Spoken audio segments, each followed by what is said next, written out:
Hello everyone. In this video, I will show you how to connect your Funding Pips account to MatchTrader. First, you need to log into your Funding Pips dashboard. Open your browser and go to the Funding Pips website. Enter your email and password, then access your account. Once you are inside the dashboard, look for the section where your trading account details are shown.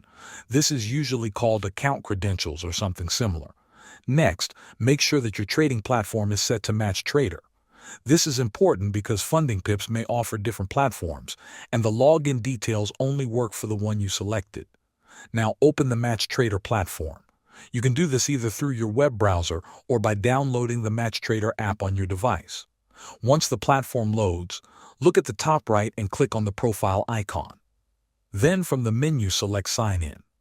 Enter the username and password provided by Funding Pips in your dashboard. Be careful here. Do not use your Funding Pips website login. The trading platform uses separate credentials, so make sure you copy them exactly as shown. After entering your details, click the Login button. Wait a few seconds for the platform to connect. If everything is correct, you will be logged into your trading account. You can now begin trading directly from MatchTrader using your Funding Pips account. Thanks for watching.